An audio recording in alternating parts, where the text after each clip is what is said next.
బీజేపీకి ఎక్కువ స్టేక్స్ లేవు ఆంధ్రప్రదేశ్లో. టీడీపీ ఓడిపోయినా మీకేం ఫరక్ లేదు, ఎందుకంటే మీకు వైఎస్ఆర్సీపీ ఉంది, వాళ్ళు ఎట్లాగో మీకు సపోర్ట్ ఇస్తారు అన్న ఒక అష్యూరెన్స్ అయితే ఉంది. అందరికీ అది తెలిసిన విషయమే. వాళ్ళు ఇండియా అలయన్స్లో లేరు, వాళ్ళు భాజపాకి సెంటర్లో ఇస్తారు అన్నది. సో ఒక రీజనల్ పార్టీ ఖతమైనా టీడీపీ లాంటి పార్టీ వెళ్ళిపోయినా మీకేం no stakes for the BJP. అలా కాదండి, తప్పది. ఆ ఆలోచన విధానమే తప్పు. ఎందుకంటే వారికి వచ్చే 2-3 సీట్ల కోసము 22 సీట్లు పోగొట్టుకుంటామా? అది తప్పది. వచ్చే మీరు జగన్మోహన్ రెడ్డికి సీట్లు వస్తాయి అనే దాన్ని మర్చిపోండి.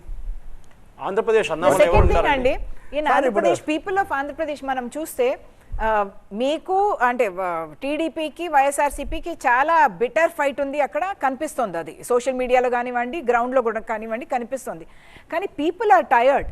అంటే వాళ్ళు టీడీపీ చేసిన డెసిషన్స్ అన్నీ వీళ్ళు వచ్చి రివర్స్ చేస్తారు, వీళ్ళు చేసిన డెసిషన్స్ అన్నీ మీరు వచ్చి రివర్స్ చేస్తారంటున్నారు. మీరు అంటే ఇప్పుడు మీరు అలయన్స్లో ఉన్నారు కాబట్టి మీరు పీపుల్కి ఒక కంటిన్యూటీ ప్రామిస్ చేయొద్దా? ఇప్పుడు వైజాగ్ అంటే వైజాగ్ కానివ్వండి, ఇప్పుడు మళ్ళీ అమరావతి స్టార్ట్ చేస్తామంటే పీపుల్ ఆర్ టయర్డ్ అండ్ వాళ్ళ ఇంట్రెస్ట్ మీరు కాంప్రమైజ్ చేస్తున్నారని ఆరోపణ. వైజాగ్ అనేది పీపుల్కి ఎవరికి ఇష్టం లేదు.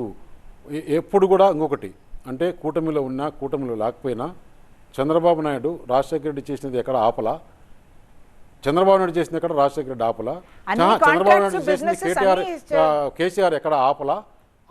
ఆ పేరు ఉండేది ఒక జగన్మోహన్ రెడ్డి ఒక్కరికే. ఎందుకంటే అతను ప్రమాణ స్వీకారం చేసిన మొదటి రోజు నుంచే డిస్ట్రక్షన్ పోయాడు, కన్స్ట్రక్షన్ పోలా, డిస్ట్రక్షన్ పోయాడు. అతనికి ఆ పేరు ఉంది. కన్స్ట్రక్షన్కు ఈ కూటమి చేస్తుంది. మీరు విశాఖపట్నం వద్దంటారు, పక్కన అనకాపల్లి నుంచి పోటీ చేయబోతున్నారు సార్. ఏది ఇక్కడ ఒక నా ఇండివిజువల్ లేకపోతే ఇంకోటి కాదు, రాష్ట్రానికి ఏది మేలు జరుగుతుంది అది చేయాలి. కానీ